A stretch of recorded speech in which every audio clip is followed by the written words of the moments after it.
Does it work from like does it still work? Do you support you with like all of that the same thing? Or does it have to be I, you know what? Even if you were going to be sarcastic and ironic, I think you should still act as though it was personal in order to leave this kind of stuff. Right? yeah. So let's just say it was So let's try. So let's just say it was yeah. Great. I know that you're the sexist, not me. Because it was like, yeah, I'm glad you said that. Well, right. You know, because I wanted to put him down to a better place. You know, basically. Right. And was that example you gave us?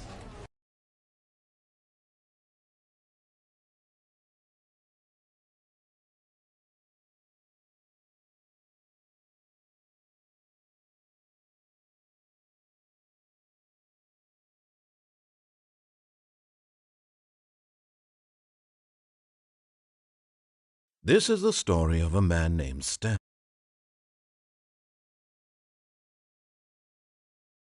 Stanley worked for a company in a big building where he was employee number 427. Employee number 427's job was simple.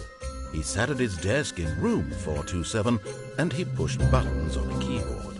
Orders came to him through a monitor on his desk, telling him what buttons to push, how long to push them, and in what order. This is what employee 427 did every day of every month of every year. And although others might have considered it soul-rending, Stanley relished every moment that the orders came in, as though he had been made exactly for this job. And Stanley was happy.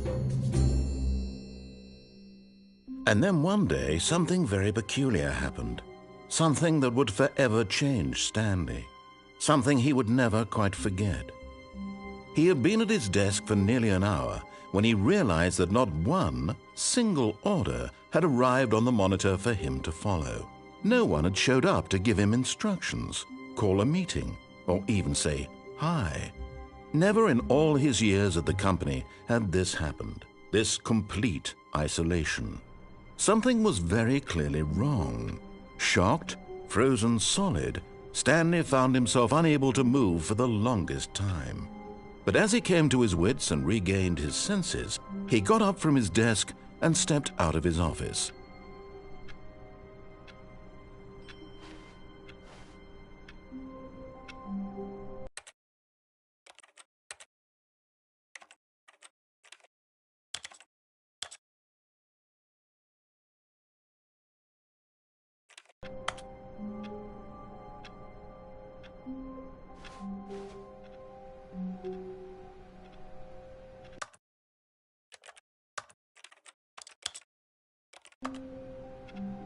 All of his co-workers were gone. What could it mean? Stanley decided to go to the meeting room. Perhaps he had simply missed a memo. No matter how hard Stanley looked, he couldn't find a trace of his co-workers.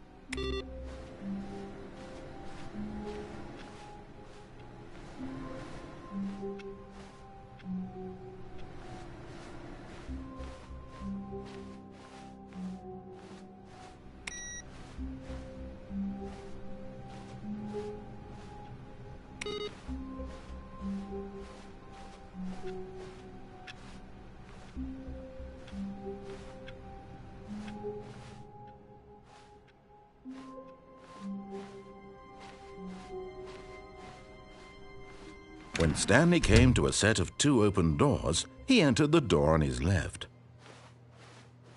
This was not the correct way to the meeting room, and Stanley knew it perfectly well. Perhaps he wanted to stop by the employee lounge first, just to admire it.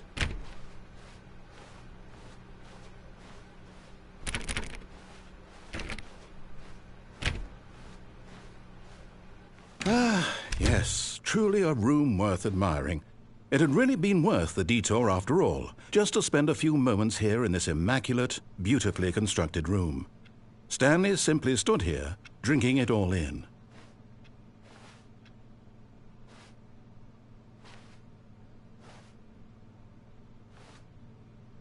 Yes, really, really worth it being here in the room. A room so utterly captivating that even though all your co-workers have mysteriously vanished, here you sit looking at these chairs and some paintings. Really worth.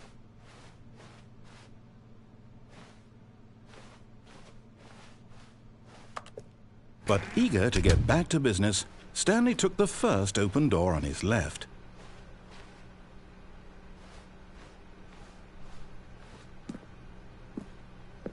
Stanley was so bad at following directions, it's incredible he wasn't fired years ago.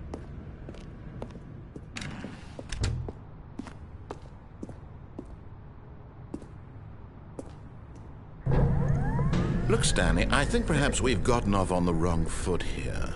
I'm not your enemy, really, I'm not. I realize that investing your trust in someone else can be difficult, but the fact is that the story has been about nothing but you all this time. There's someone you've been neglecting, Stanley. Someone you've forgotten about. Please, stop trying to make every decision by yourself. Now, I'm not asking for me, I'm asking for her. This is it, Stanley. Your chance to redeem yourself. To put your work aside. To let her back into your life. She's been waiting.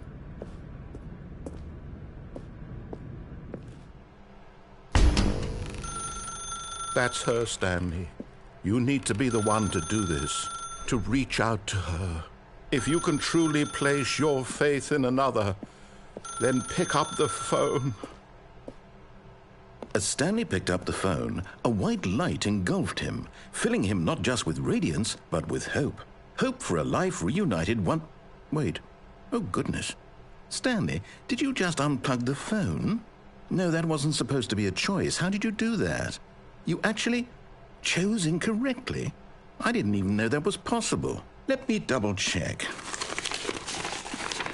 No, it's definitely here, clear as day. Stanley picks up the phone. He's taken to his apartment where he finds his wife, and the two pledge themselves to one another. Music comes in, fade to white, roll credits. Not picking up the phone is actually somehow an incorrect course of action. How is that even possible? None of these decisions were supposed to mean anything. I don't understand. How on earth are you making meaningful choices? What did you... Wait a second. Did I just see... No, that's not possible. I can't believe it. How had I not noticed it sooner? You're not Stanley. You're a real person.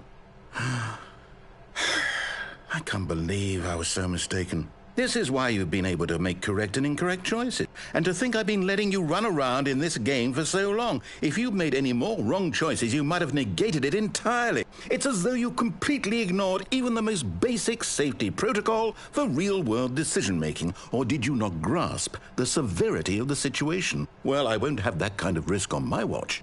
I'm going to stop the game for a moment so we can educate you properly on safe decision-making in the real world. Please observe this helpful instructional video. Choice. It's the best part of being a real person. But if used incorrectly, can also be the most dangerous. For example, in this scenario, a hypothetical real person named Rupert has a choice. He could invent a machine that eliminates food shortages across the world to make life better for all people. Or he could spend years of hard work forgetting how to read. Which choice would you make? Remember that unlike here, the real world makes sense, and at no time should you make a choice that does not conform to rational logic. If you find yourself speaking with a person who does not make sense, in all likelihood, that person is not real. Allow the person to finish their thought, then provide an excuse why you cannot continue talking. Turn to a partner and practice saying, "My goodness, is it 4:30? I'm supposed to be having a back, sack, and crack."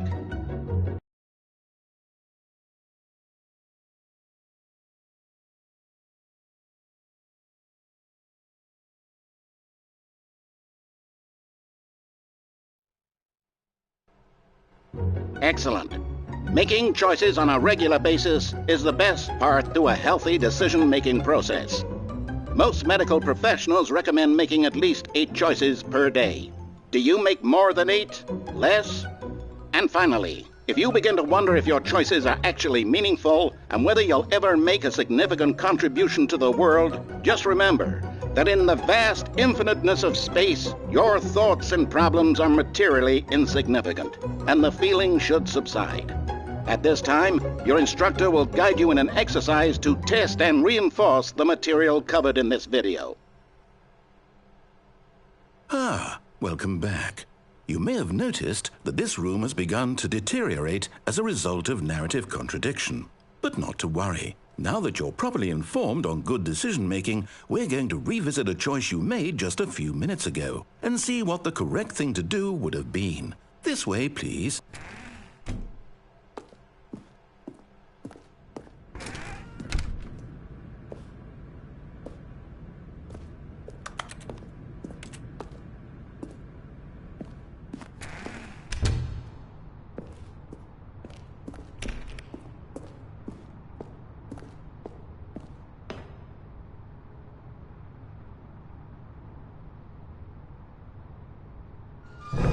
Now that we know your choices are meaningful, we can't have you jumping off the platform and dying. Imagine the main character dying senselessly halfway through the story. That story would make no sense at all. We just need to get you home as soon as possible before the narrative contradiction gets any worse. Unfortunately, it seems this place is not well equipped to deal with reality.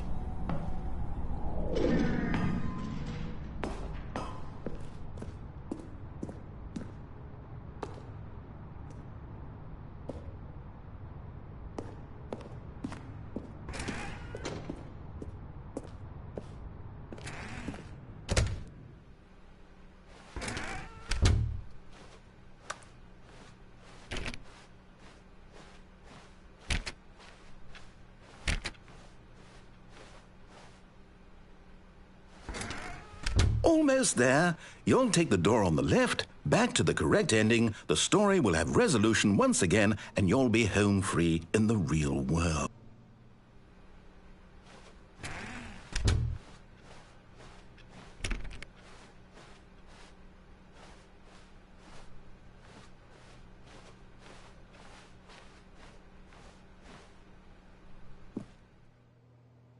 Now remember, all you need to do is behave exactly as Stanley would. That means choosing responsibly and always putting the story first. I'm quite sure you'll be up to the task. Just follow my lead and you'll be fine. All right.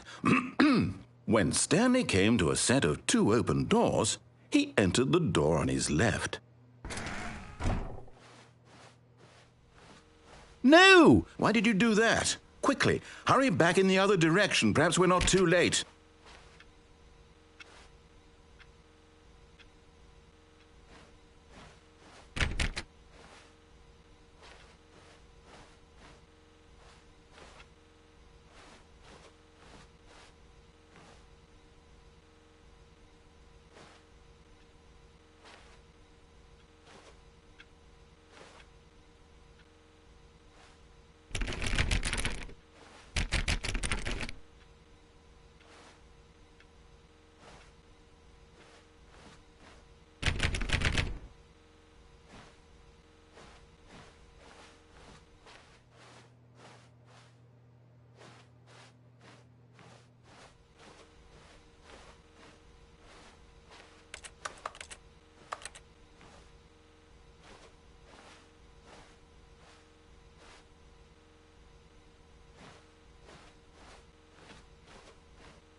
Oh, it's ruined.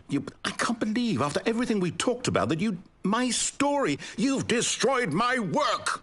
Why? For what? What did you get out of that? What did you think was so special about seeing the game undone, left here like so much garbage? It's worthless now.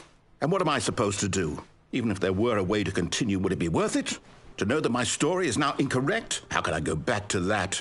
I can't erase that knowledge. I'll have to live with it forever, reliving its impossibility forever. I couldn't live that way. Is it better to shut the game down entirely? To willingly destroy all of my work? I don't know. What's the answer? What do I do? What do I do? What do I... No, I have to. I have to shut the game down. I have to. I have to.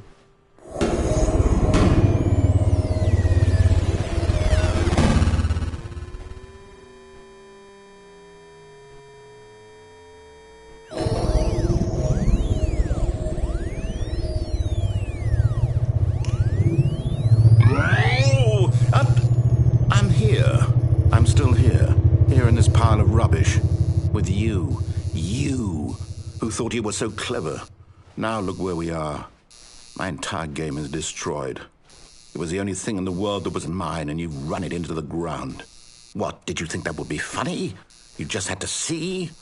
Didn't I impress upon you how important it was to be like Stanley? He actually knows how to do what I tell him to. He understands that if I say to do something, there's a damn good reason for it. That thought hadn't even occurred to you, had it? That there's a world outside of you? You're a child. Oh, my story. If you'd just gone through the door on the left, you would have seen it. There was a whole underground facility. You would have destroyed it and been victorious. It would have been so perfect. I worked so hard on it. I tried so hard to make... behave exactly as Stanley would. That means choosing responsibly and always putting the story first. I'm quite sure you'll be up to the task. Just follow my lead and you'll be fine. All right. When Stanley came to a set of 2 open doors, he entered the door on his left. No! Why did you do that? Quickly, hurry back. Behave exactly as Stanley would. That means choosing responsibly and always putting the story first. I'm quite sure you'll be up to the task. Just follow my lead and you'll be fine. All right. When Stanley came to a set of 2 open doors, he entered the door on his left.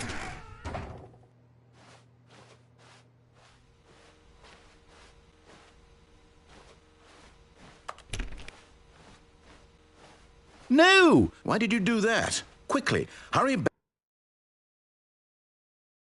Behave exactly as Stanley would. That means choosing responsibly and always putting the story first. I'm quite sure you'll be up to the task. Just follow my lead and you'll be fine. All right. When Stanley came to a set of 2 open doors, he entered the door on his left.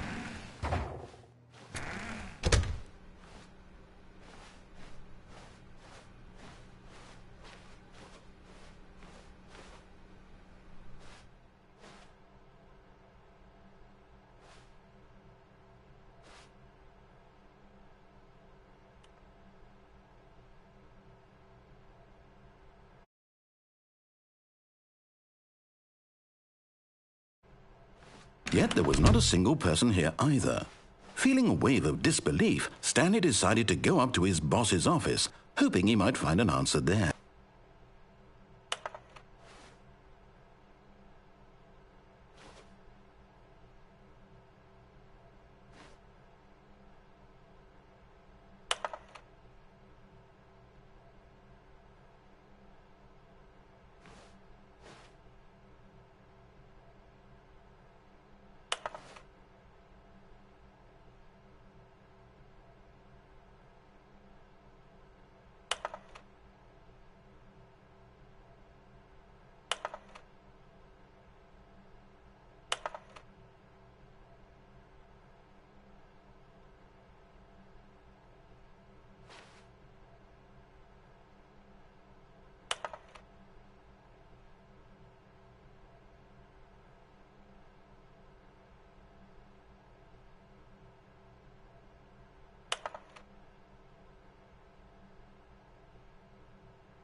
Coming to a staircase, Stanley walked upstairs to his boss's office.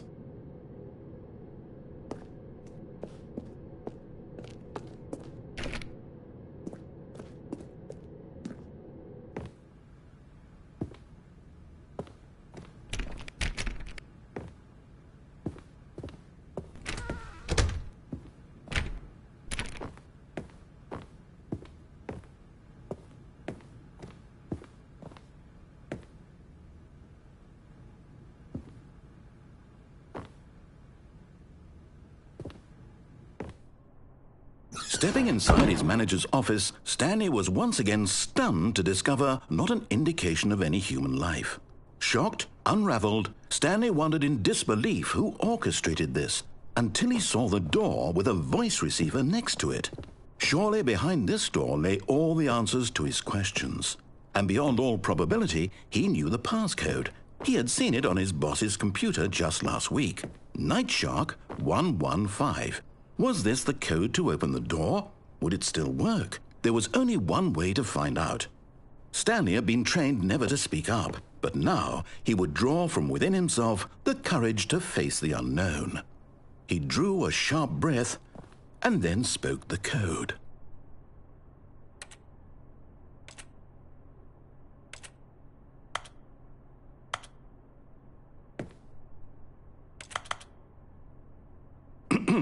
Stanley spoke the code. Night Shark 115. He spoke it into the receiver, right there on the wall.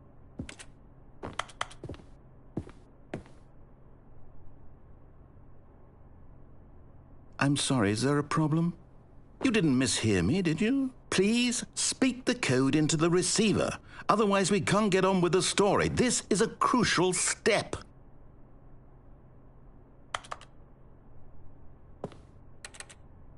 Okay, fine, you're not going to do it, but you know what? It's pretty humiliating to bring you this far, only for you to suddenly decide you have better things to do. I asked you for this one single thing, for your respect. The kind of respect Stanley shows for his choices. He knows what it means to take a story seriously. If you didn't want to see what I had to show you, then why did you come here? You had a choice, you know. You could have gone through the door on the right. You could have done whatever the hell you wanted over there. Why did you come this way? Speak. Say something to me. Explain yourself, you coward. You... When Stanley came to a set of two open doors, he entered the door on his left. Stanley? Hello? Stanley, please. I need you to make a choice. I need you to walk through the door. Are you listening to me? Can you hear me? Is everything all right? Stanley, this is important. The story needs you. It needs you to make a decision. It cannot exist without you. Do you understand me? Whatever choice you make is just fine. They're both correct. You cannot be wrong here. We can work together. I'll accept whatever you do. I simply need you to take that step forward, please. Choose. Do something. Anything. This is more important than you can ever know. I need this. The story needs it. So, you hear me? Are you there? Are you listening to this? Stanley, are you there? Okay. It's okay, I can wait. You need time to decide. Time to make sure your choice is correct. That is the best choice. That's all right. I'll wait for you to decide what's the right thing to do. Take as much time as you need.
All of his co-workers were gone.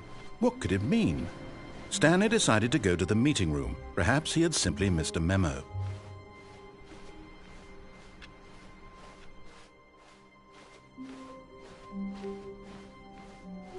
When Stanley came to a set of 2 open doors, this was not the correct way to the meeting room, and Stanley knew it perfectly well. Perhaps he wanted to stop by the employee lounge first, just to admire it. Wow, yes, this room. But eager to get back to business, Stanley took the first open door on his left.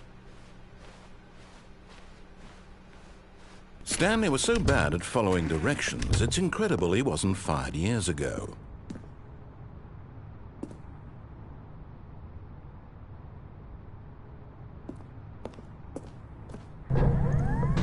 Look, Stanley, I think perhaps we've gotten off on the wrong foot here. I'm not your enemy, really, I'm not.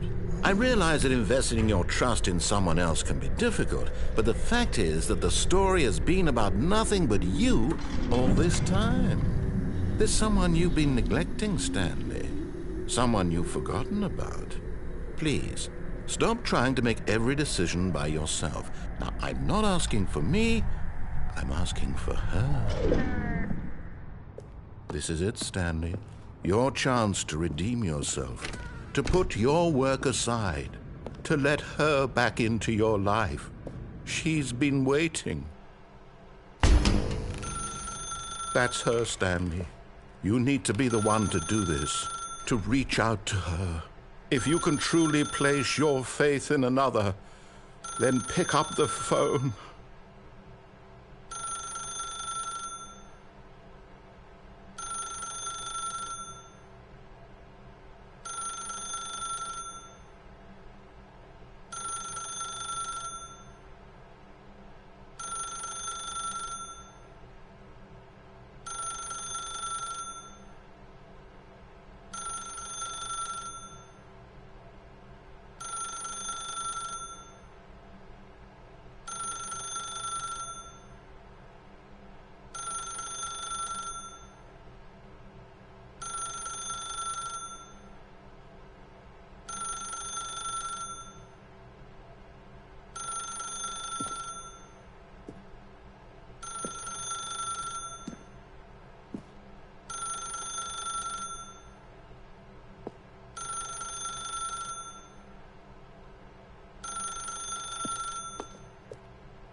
Oh, Stanley, is that you? Hold on, sweetie. Sorry to keep you waiting. I'm just pulling the bread out of the oven. All right. Okay, there we go. All right, now, I want you to come in and tell me all about your day. Gotcha! Oh, come on. Did you actually think you had a loving wife who'd want to commit their life to you? I'm trying to make a point here, Stanley. I'm trying to get you to see something. Come inside. Let me show you what's really going on here. Sorry, but you're in my story now.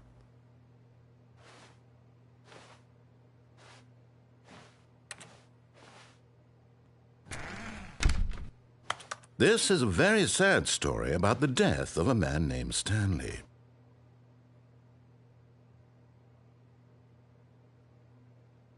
Stanley is quite a boring fellow. He has a job that demands nothing of him, and every button that he pushes is a reminder of the inconsequential nature of his existence.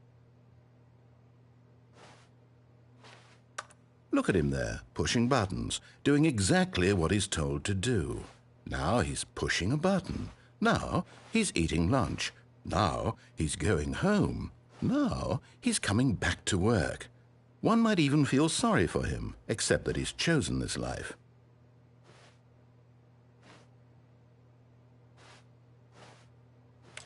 But in his mind, he can go on fantastic adventures. From behind his desk, Stanley dreamed of wild expeditions into the unknown, fantastic discoveries of new lands. It was wonderful. And each day that he returned to work was a reminder that none of it would ever happen to him.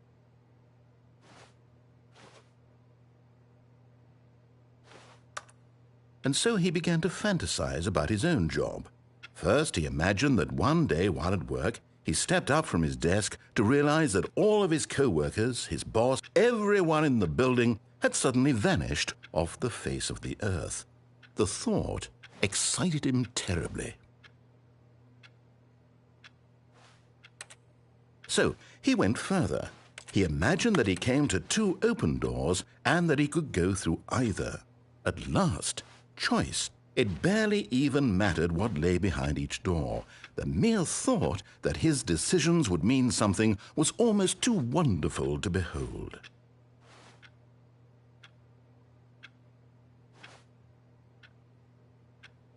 As he wandered through this fantasy world, he began to fill it with many possible paths and destinations. Down one path lay an enormous round room with monitors and mind controls. And down another was a yellow line that weaved in many directions. And down another was a game with a baby. And he called it the Stanley Parable. It was such a wonderful fantasy, and so in his head he relived it again, and then again, and again, over and over, wishing beyond hope that it would never end, that he might always feel this free. Surely there's an answer down some new path, mustn't there be? Perhaps if he played just one more time. But there is no answer. How could there possibly be? In reality, all he's doing is pushing the same buttons he always has. Nothing has changed. The longer he spends here, the more invested he gets, the more he forgets which life is the real one. And I'm trying to tell him this, that in this world he can never be anything but an observer, that as long as he remains here, he's slowly killing himself. But he won't listen to me. He won't stop. Here, watch this.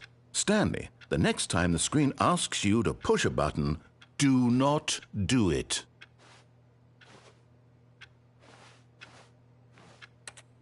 You see? Can he just not hear me? How can I tell him in a way that he'll understand that every second he remains here, he's electing to kill himself? How can I get him to see what I see? How can I make him look at himself? I suppose I can't, not in the way I want him to. But I don't make the rules. I simply play to my intended purpose, the same as Stanley. We're not so different, I suppose. I'll try once more to convey all this to him. I'm compelled to. I must. Perhaps, well, maybe this time he'll see. Maybe this time.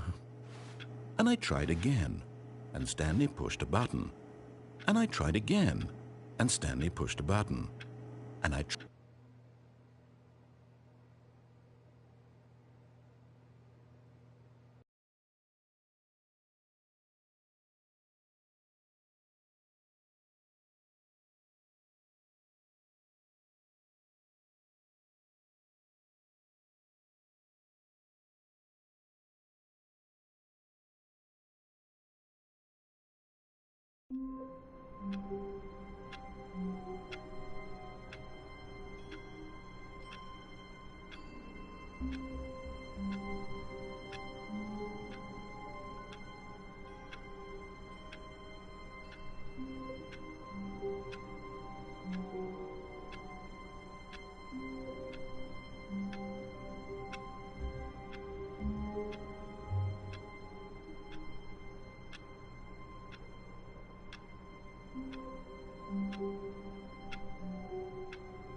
All of his co-workers were gone.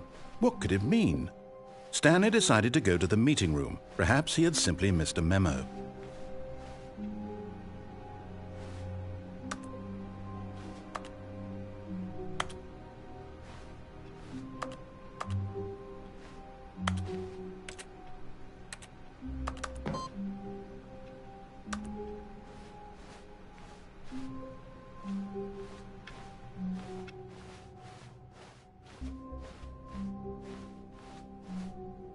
When Stanley came to a set of 2 open doors, he entered the door on his left.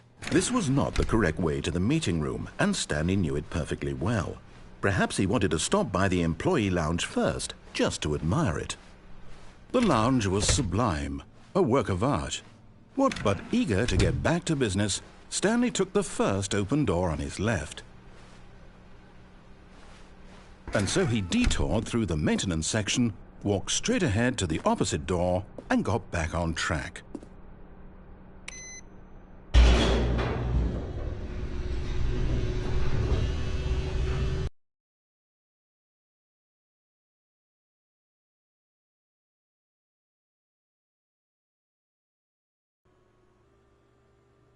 But Stanley didn't want to go back to the office.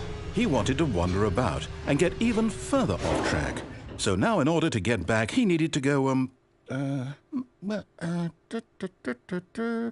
from here it's, left.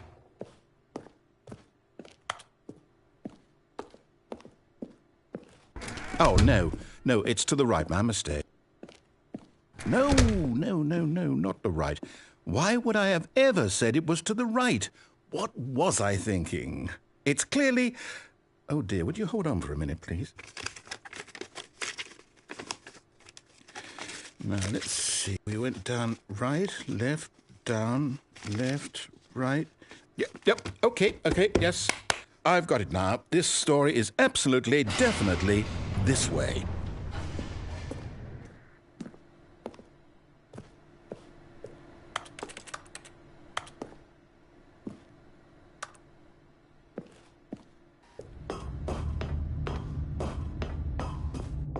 No.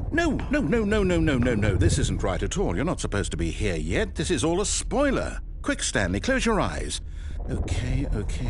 We just have to get back to, oh, who am I kidding? It's all rubbish now. The whole story completely unusable. How about, rather than waste my time trying to salvage this nonsense, we'll just restart the game from the beginning. And this time, suppose we don't wander so far off track, Okay, from the top.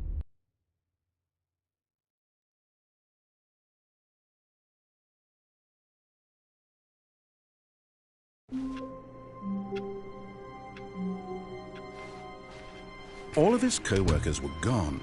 What could it mean? Stanley decided to go to the meeting room. Perhaps he had simply missed a memo.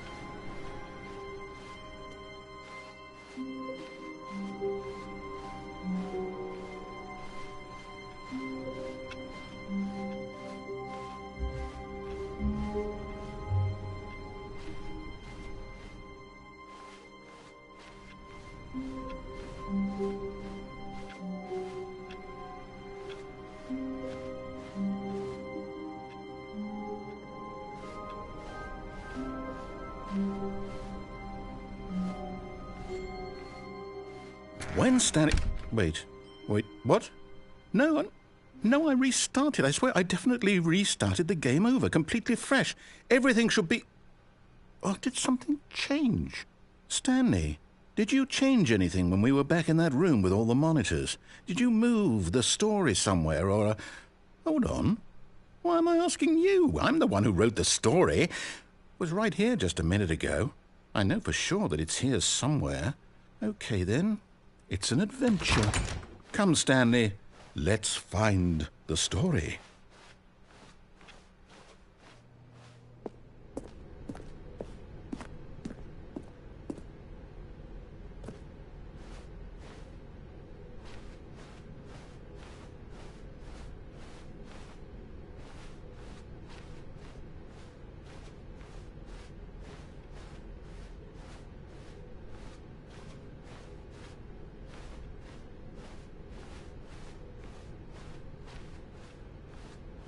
I'll say it.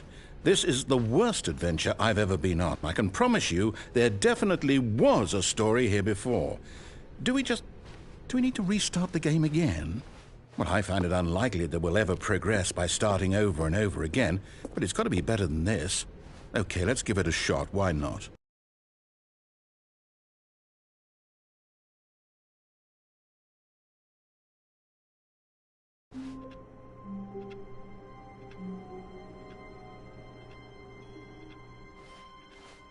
All of his co-workers were gone.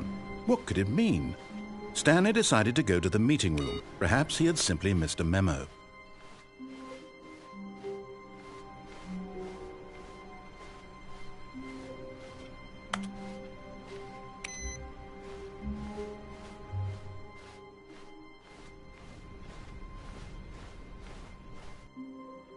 Okay, yep, it's worse. I might be remembering this wrong. It's possible the story is back where we just came from. Why don't we go back the other direction and see if we missed anything?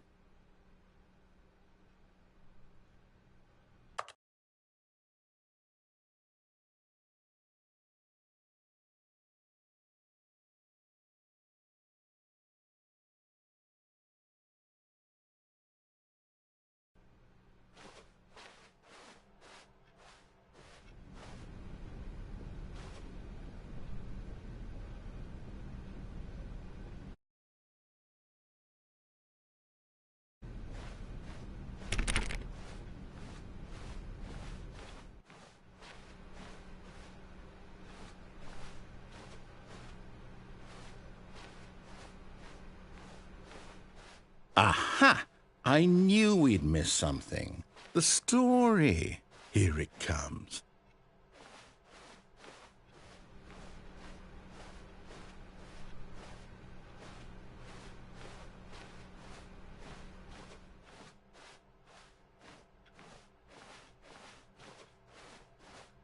No, wait, never mind. Not the story. Okay, let's head back the other way and retrace our steps.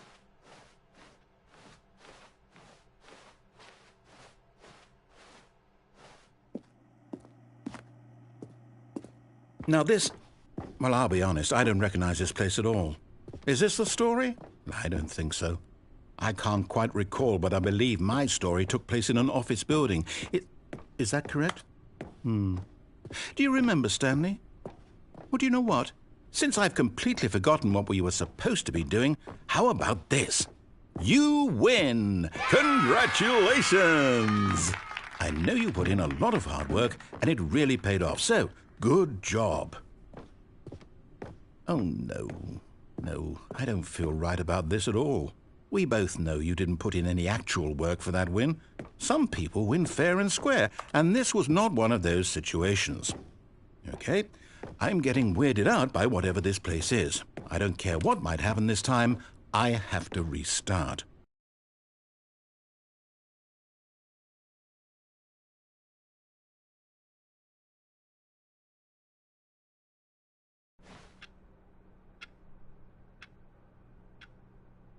All right, I've got a solution. This time, to make sure we don't get lost, I've employed the help of the Stanley Parable Adventure Line. Just follow the line. How simple is that?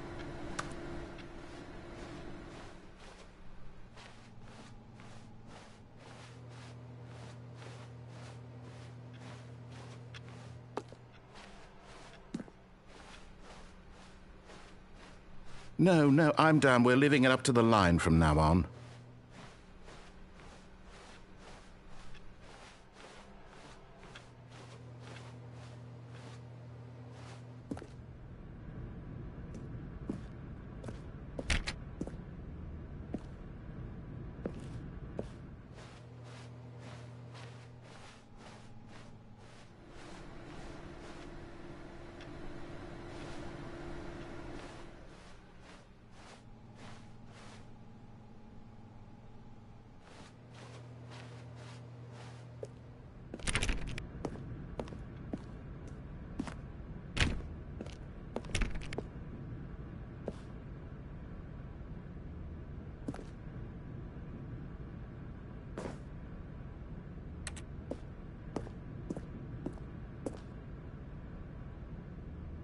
You see?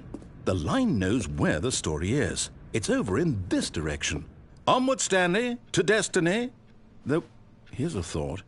Wouldn't wherever we end up be our destination, even if there's no story there? Or to put it another way, is the story of no destination still a story? Simply by the act of moving forward, Are we implying a journey such that a destination is inevitably conjured into being via the very manifestation of the nature of life itself? Okay, Stanley, I need to follow this train of thought for a minute. Just stick with me. Now, we can both agree that the nature of existence is in fact a byproduct of one's subjective experience of that existence, right? Okay, now if my experience of your existence rests inside of your subjective experience of this office, is this office in fact the skeleton of my own relative experiential mental subjective construct? Whoa. Hang on. That got a bit weird back there. Well, I'd like to apologize. Not sure where I was going with all that. You know what? I think what we need right now is a bit of music to lighten the mood.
Cut the music, go back and look at that fern. Stanley, this fern will be very important later in the story. Make sure you study it closely and remember it carefully. You won't want to miss anything. Wait, what? We're back at the office? No. Line, you do know we're looking for the Stanley Parable, right? The story? Is any of this ringing a bell? Oh, no, not again. Line, how could you have done this to us? And after we trusted you, after everything we've been through, you... Oh, I can't take this anymore. To hell with it. Restart.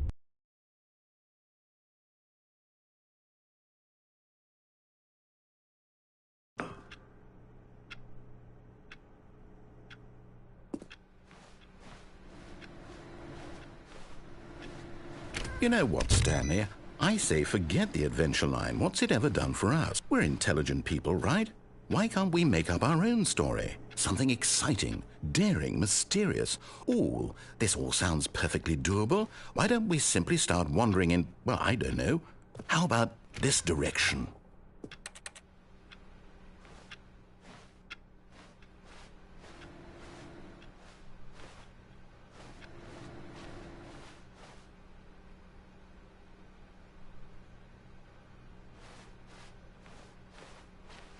Now, yes, this is exciting. Just me and Stanley forging a new path, a new story. Well, it could be anything. What do you want our story to be?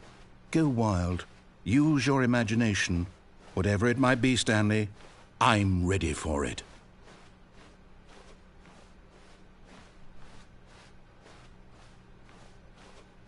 Oh, no, not you again. Stanley, I'd also like to veto the line from having any role in our awesome new story. No lines or monitor rooms. Just don't acknowledge it, and we should be fine.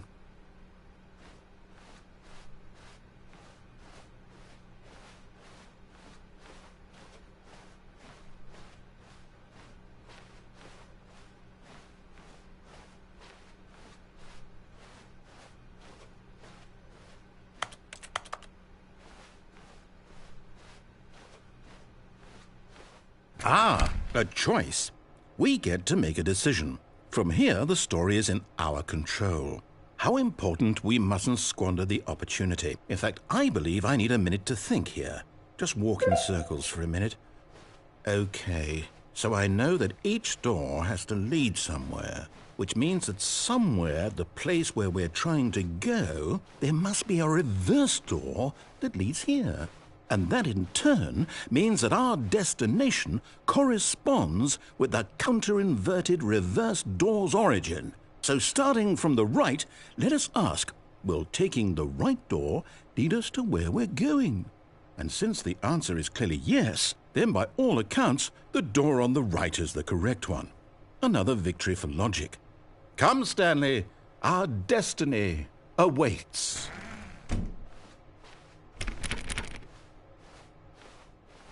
Oh, hold up, what's this?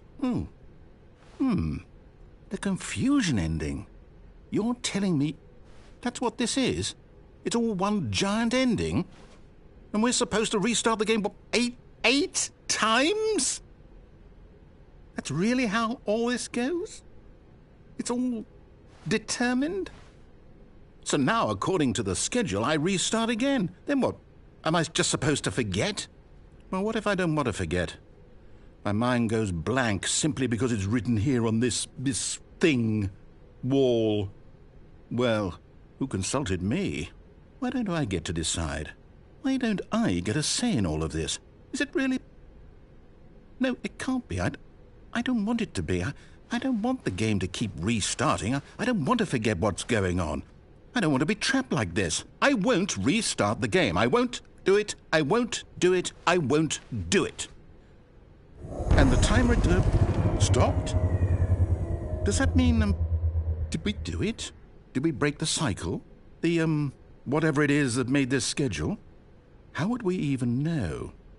Will someone come for us? Will something happen? So, okay. I guess now we just wait, you know. I suppose in some way that this is a kind of story, wouldn't you agree? I'm not quite sure if we're in the destination or the journey, though they're always saying that life is about the journey and not the destination, so I hope that's where we are right now. We'll find out, won't we? Eventually. Well, in the meantime...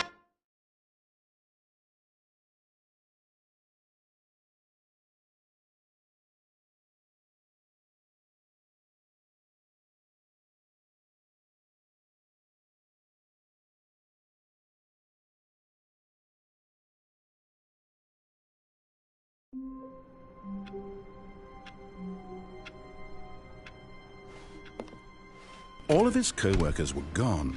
What could it mean? Stanley decided to go to the meeting room. Perhaps he had simply missed a memo.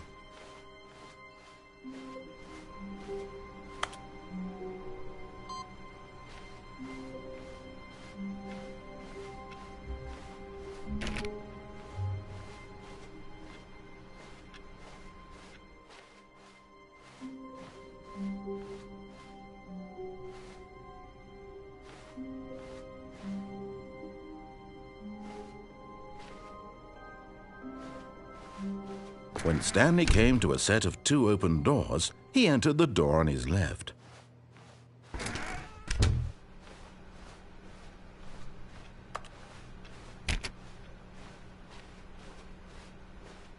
Yet there was not a single person here either.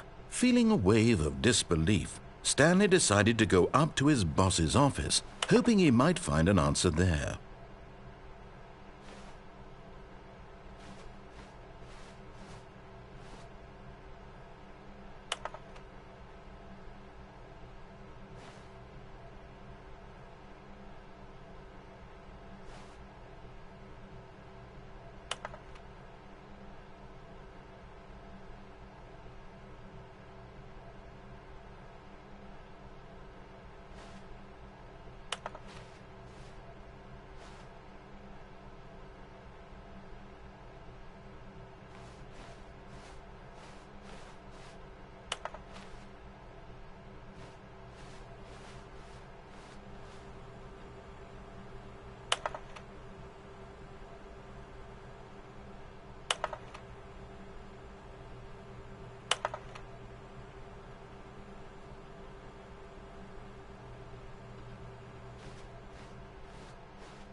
Stanley stepped into the broom closet, but there was nothing here, so he turned around and got back on track.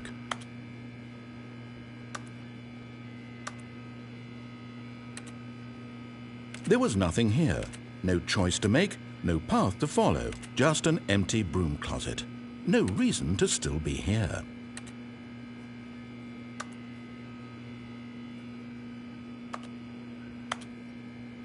It was baffling that Stanley was still just sitting in the broom closet. He wasn't even doing anything. At least if there was something to interact with, he'd be justified in some way. As it is, he's literally just standing there doing sweet FA.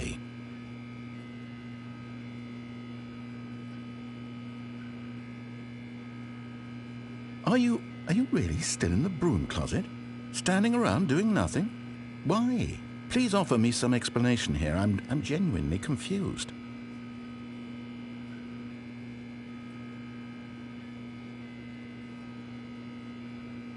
You do realize there's no choice or anything in here, right?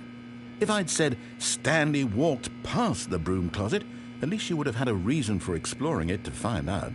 But it didn't even occur to me because literally this closet is of absolutely no significance to the story whatsoever. I never would have thought to mention it.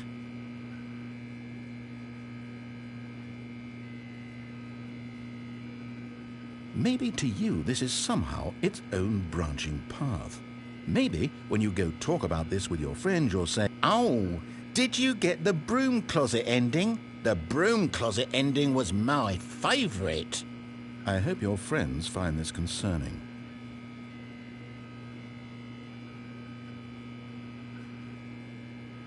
Stanley was fat and ugly and really stupid. He probably only got the job because of a family connection. That's how stupid he is. That or with drug money. Also, Stanley is addicted to drugs and hookers.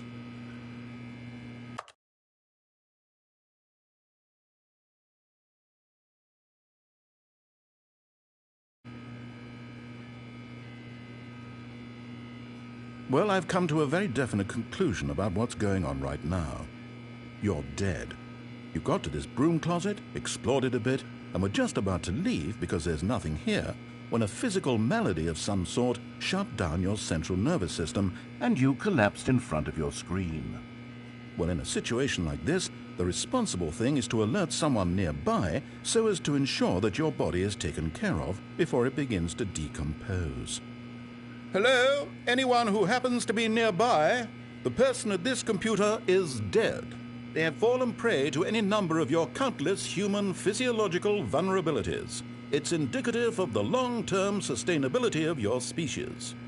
Please remove their corpse from the area and instruct another human to take their place, making sure they understand basic first-person video game mechanics and filling them in on the history of narrative tropes in video gaming, so that the irony and insightful commentary of this game is not lost on them.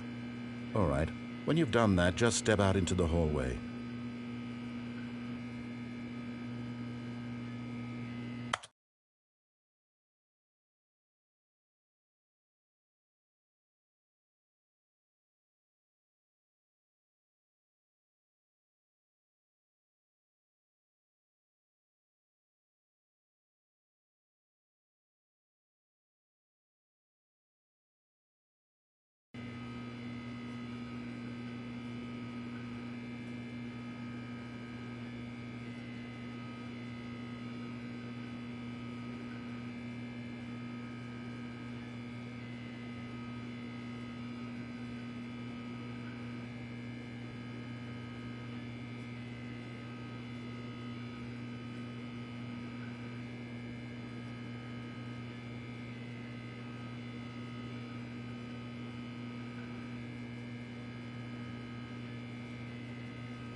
Ah, second player. It's good to have you on board. I guarantee you can't do any worse than the person who came before you. You too? Unbelievable. I'm at the mercy of an entire species of invalids. Perhaps there's a monkey nearby you can hand the controls to. A fish? Fungus? Look, you can hammer out the details. I'm not particularly picky. I'll just be waiting for when you're ready to pick up the story again.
Coming to a staircase, Stanley walked upstairs to his boss's office.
Stepping into his manager's office, Stanley was once again stunned to discover not an indication of any human life.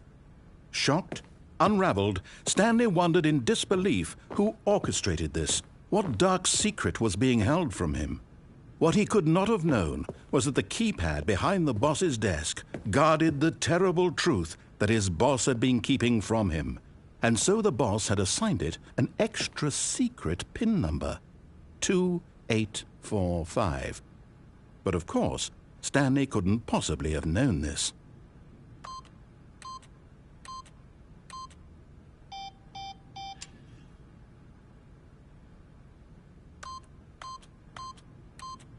Eight. Stanley just sat around twiddling his thumbs. Trying to input anything on the device was useless, since he could never possibly know that the combination was 2845.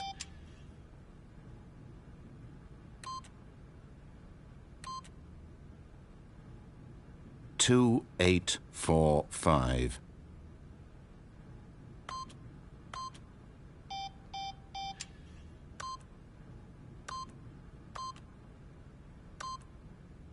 Yet incredibly, by simply pushing random buttons on the keypad, Stanley happened to input the correct code by sheer luck.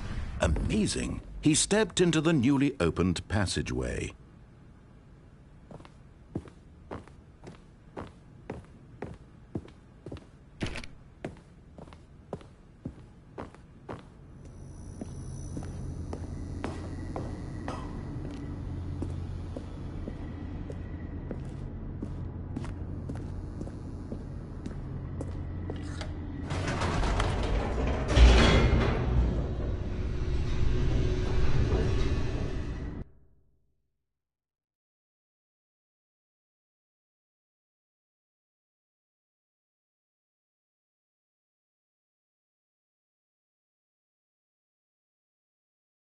Descending deeper into the building, Stanley realized he felt a bit peculiar. It was a stirring of emotion in his chest, as though he felt more free to think for himself, to question the nature of his job. Why did he feel this now, when for years it had never occurred to him? This question would not go unanswered for long.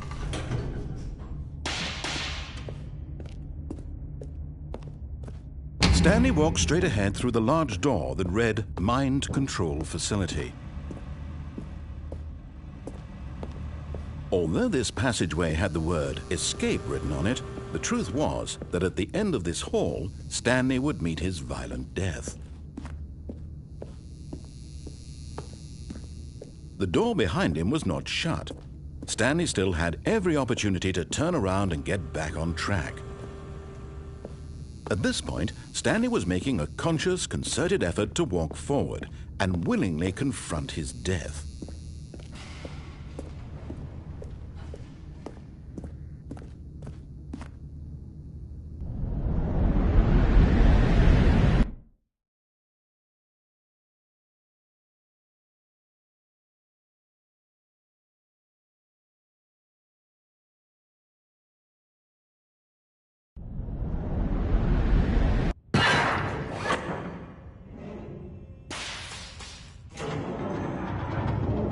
As the machine whirred into motion and Stanley was inched closer and closer to his demise, he reflected that his life had been of no consequence whatsoever.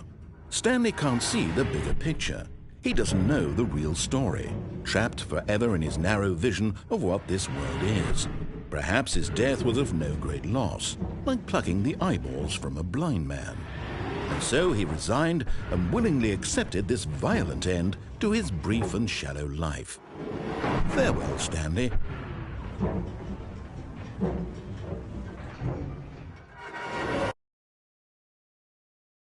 "Farewell, Stanley," cried the narrator, as Stanley was led helplessly into the enormous metal jaws. In a single visceral instant, Stanley was obliterated as the machine crushed every bone in his body, killing him instantly.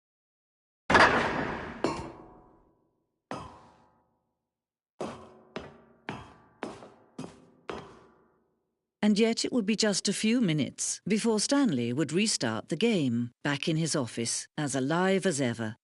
What exactly did the narrator think he was going to accomplish? When every path you can walk has been created for you long in advance, death becomes meaningless, making life the same. Do you see now? Do you see that Stanley was already dead from the moment he hit start?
Oh, look at these two. How they wish to destroy one another. How they wish to control one another. How they both wish to be free.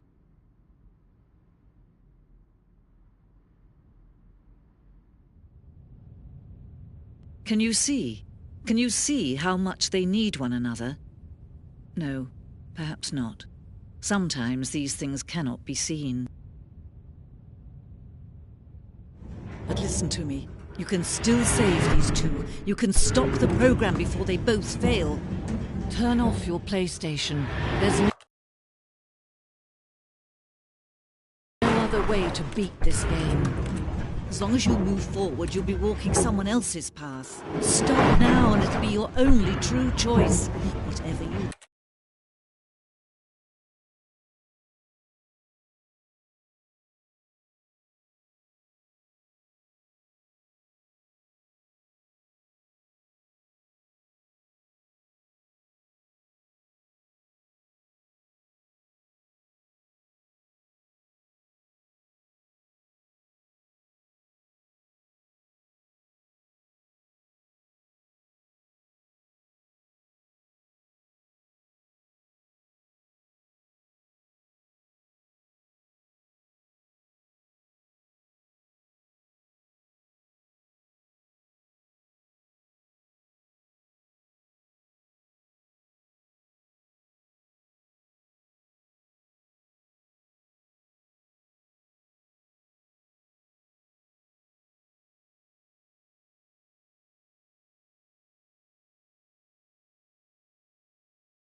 Don't choose it. Don't let time choose for you. Don't let...